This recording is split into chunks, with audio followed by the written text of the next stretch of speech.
everybody. I'm Brittany Lewis, a breaking news reporter here at Forbes. Joining me now is my Forbes colleague, senior editor Alex Knapp, who covers healthcare and science. Alex, thanks so much for joining me. Always great to be here. Last week, we witnessed what was described as the big, beautiful breakup between the world's richest man and the world's most powerful man. Yes, I'm talking about Elon Musk and President Donald Trump. At the time you reported this, quote, NASA missions could be the biggest casualty of the Trump-Musk feud. But before this falling out, Trump's NASA budget faced some serious cuts. So can you talk to us about them? Yeah, so the president's proposed budget, which is what's being debated in Congress right now, calls for a 24% cut in the NASA budget. It's the biggest cut it's ever seen. It's even bigger than the cut after they wound down the Apollo missions that went to the moon back in the 1970s. And in particular, scientific research would take a huge hit. Close to 47% of that budget would be cut, and that would also represent cutting about a third of NASA's workforce. So let's dive right in there. Over 24% budget cut. So that means they're cutting from around $24.8 billion in fiscal year 2025 to $18.8 billion in fiscal year 2026. What areas within NASA's program are going to see the most cuts? So the biggest hits are going to be some of the pure scientific missions, the missions to kind of explore the moon, explore Mars, explore other planets in the solar system. And, kind of interesting if you're thinking about this from a budgetary perspective, a lot of the cuts are actually in missions that we've already spent quite a bit of money on, where the spacecraft are they're in use, they're operational, they're being used for scientific exploration. For example, the New Horizons mission, which we all remember when it flew by Pluto. It's now exploring other parts of kind of the fringes of our solar system. The president's budget cuts that, so we wouldn't be gathering information or analyzing data from that. It cuts most of the satellites that we have orbiting Mars. It cuts several satellites that we have orbiting the Earth to monitor weather, climate change, and other kind of important things. It even cuts satellites that we use to identify locations of minerals, that those rare earth minerals and other things that the administration has otherwise been so keen to get information about. All of that is on the president's chopping block right now. The proposed science funding in this budget is facing a serious blow. It's going from over $7 billion to $3.9 billion. And this is what the administration says. They said that this money would go to, quote, supporting a leaner, more focused science program that reflects the administration's commitment to fiscal responsibility. What do you make of that explanation there? It's honestly kind of puzzling. In Trump's first term, that administration actually did a lot to bolster NASA's budget and to bolster its scientific missions. And a lot of the programs that are being cut, like I mentioned, these are spacecraft that are already operational, that we've already spent money on, that we're still getting useful things out of. I don't understand the fiscal responsibility involved in getting rid of something that works. And when we're talking about the missions that are still in the planning stages, in a lot of cases, some of that hardware is already being, in the process of being built, or there are contracts to test, or, requests for contracts being taken out. So there's money not only being spent by the government right now, but also by startups and other private companies, with the expectation that these missions were going to happen. And now that money is being wasted as well. Again, don't understand the fiscal responsibility involved in those kinds of cuts either. So there's that. And the Planetary Society said that if Trump's budget gets approved as it's written right now, around a third of NASA's missions that are either planned or underway will get axed. I mean, what are some of those missions? And B, where does this put the United States when it comes to space exploration? Yeah, it's a great question. So some of these missions, like I mentioned, are a lot of the spacecrafts that we have that kind of circle Mars. So we have several actually satellites over Mars as well as the moon, both of which are on the chopping block. But the president's budget still um, wants to continue the human exploration of both the moon through the Artemis program and then eventually Mars, which of course was one of Elon Musk's big things, but is also a priority for this administration as well. But by cutting these missions, these satellites are observing conditions. They're learning about the planets. They're learning about the moon. All of those things, that's data that you need in order to conduct successful human led missions. And we're cutting those in advance. And that's the part that's really, I think, very puzzling. Not only are we losing out on, valuable knowledge and science, we're also kind of undercutting our own preparation for the eventual crewed missions that we want to send up there. Since President Trump started his second term, you and I have talked a lot about these unintended consequences of his budget cuts, of Doge cuts to the science and healthcare communities at large. And you and I talk about how research could really be impacted for 40 years to come based on a cut made this year. So, what do you think this NASA budget really, the implications are here when it comes to science in the long term? Well, for science in the long term, obviously the United States has been a leader in astronomy and understanding space for years, for decades. We do risk losing leadership. Those missions are probably going to be fulfilled by other countries, by China, by the European Union. And I think not only in terms of scientific research, but also over the past decade and a half, NASA has really structured itself to conduct its missions and to do its work in a way that helps cultivate the United States' own commercial space industry. It's because of NASA that SpaceX was able to get off the ground. It's because of NASA that Jeff Bezos' Blue Origin was able to get off the ground. It's because of NASA that we now have this huge, thriving space startup ecosystem. And if we make drastic cuts to these programs right now, that lifeline, that kind of initial seed capital that really helps a lot of those companies get going is going to be lost. Now, if you look at who launches the most missions into space, who launches the most satellites, it's the United States. If you look at who's number two, it's China. And if we make these drastic cuts to NASA, one thing that we risk doing is ceding America's leadership in space to China. Alex, I'm sure that in your covering of space, you have gotten the question, we've got a lot of problems here on Earth. Why don't we focus our money and our time right here on Earth before we start thinking about going to space, when we start thinking about, a separate galaxy? What do you say to that type of thinking? I think one thing you have to realize is, first of all, that, the knowledge that we get from working in space has helped us immensely on Earth. A lot of the instruments and things that we developed in order to make, say, the Apollo missions happen ended up paying off on Earth. A lot of the computing systems help from the framework for the computing systems our economy depends on today.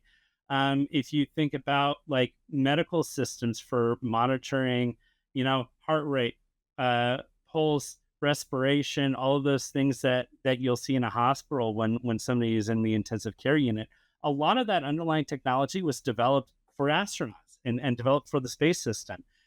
There's even a lot of experiments going on the International Space Station where we're learning that it could be advantageous to actually manufacture certain drugs in space because without gravity, they're able to get more advantageous chemical structures.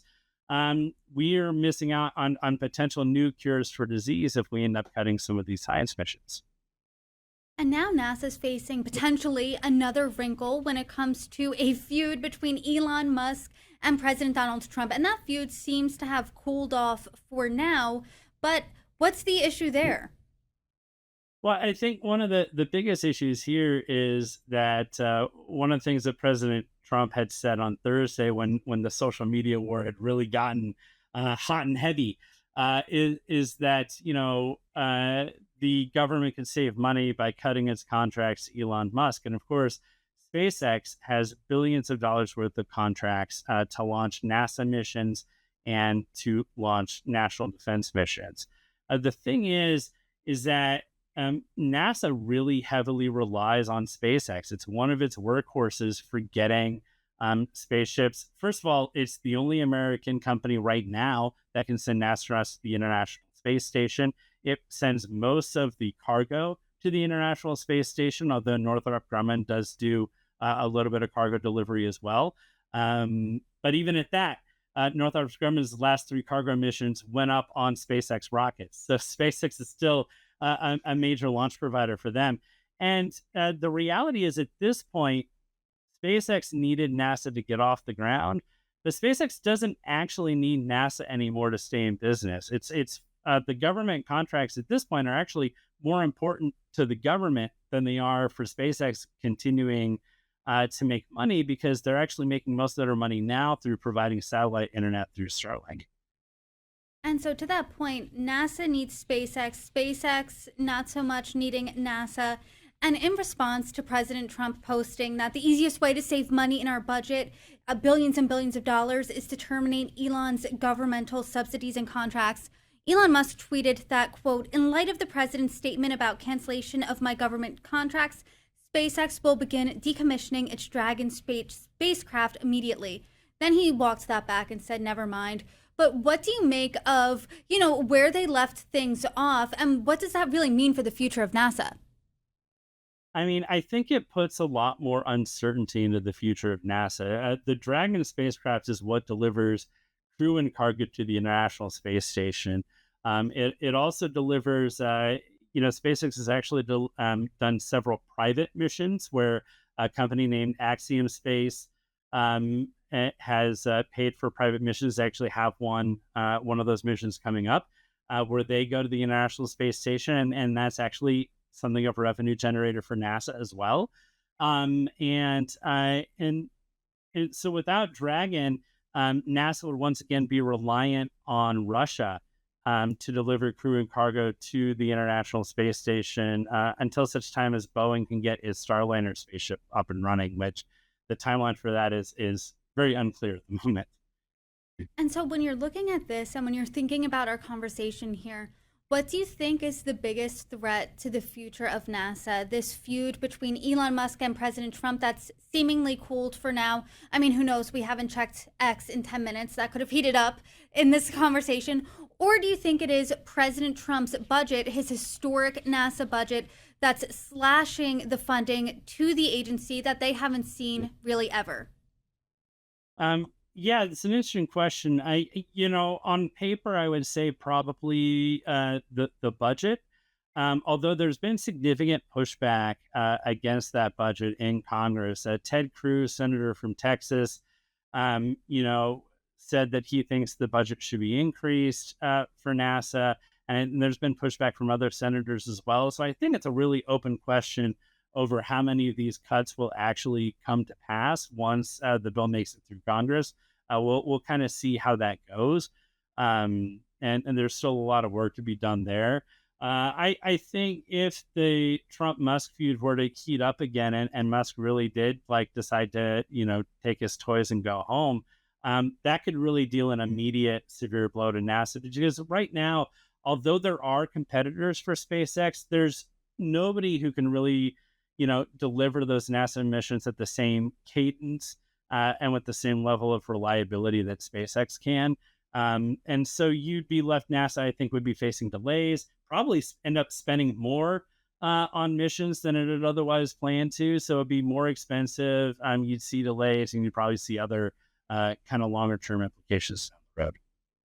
And Alex, while I have you, I have to make a left turn here and ask you a healthcare related question, because just this week, HHS Secretary Robert F. Kennedy Jr. announced that he was firing all 17 members of the CDC's Vaccine Advisory Committee, and he plans to replace them. What do you make of that move?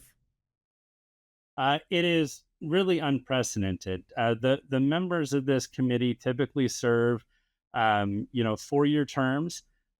There's also a rather extensive vetting process and conflict of interest check for each individual member. So until this point, it might take a year of vetting to put a new member on the advisory council. But from what HHS has said so far, they're still planning on holding an advisory meeting later on this month, which was something that was already on the schedule. So I'm assuming Secretary Kennedy already has an idea for who he wants to appoint to the committee, but those folks will almost certainly not have gone through the vetting process that would typically happen, and I think that raises certainly a lot of concerns. And I think other concerns here, of course, are Secretary Kennedy's longstanding opposition to vaccines and some of the moves he's already made as HHS secretary to curtail certain vaccines, to end Moderna's contract for a new pandemic flu vaccine, for example,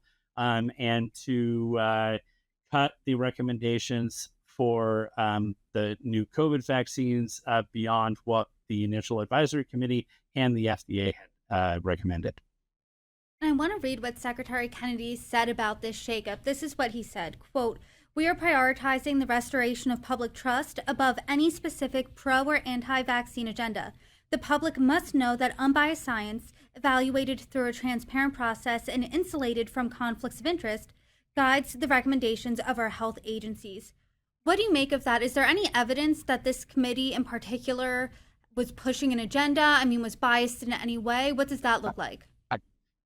No, I mean there's certainly no implication of this at all. And I would say in terms of undermining public trust in vaccines, this is something like an arsonist saying we've got to do something about this fire after he said it.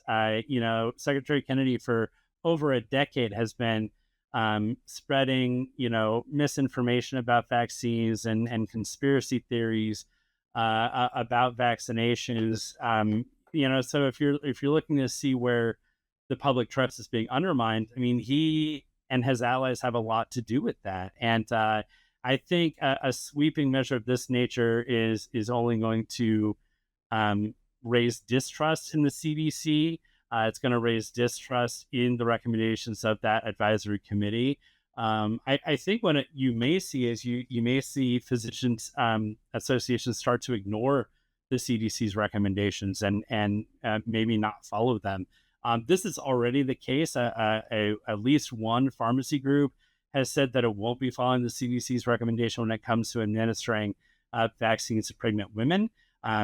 The FDA did approve COVID-19 vaccines for pregnant women, and Secretary Kennedy did not recommend use in pregnant women, and the pharmacy group said we're going to recommend we use it in this high-risk population anyway. And I think the most likely scenario, barring some kind of miracle where there are good public health experts who are installed in ACIP, I think you're probably going to see a lot more division, hodgepodge groups going their own way on vaccine recommendations. It's going to make it a lot harder for doctors to figure out the best approach for their patients, and I think cause a lot of confusion in the short term.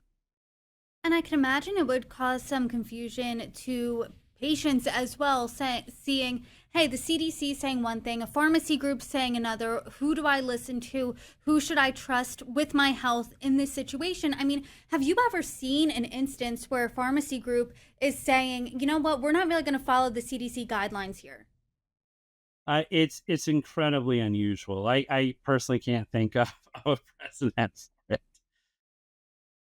Well, Alex, I mean, I always appreciate our conversations. I appreciate your expertise when it comes to science and healthcare, and I'm glad we got to combine them both today. Thank you so much for joining me. I'm already looking forward to the next one. All right, great. Thank you, Brittany.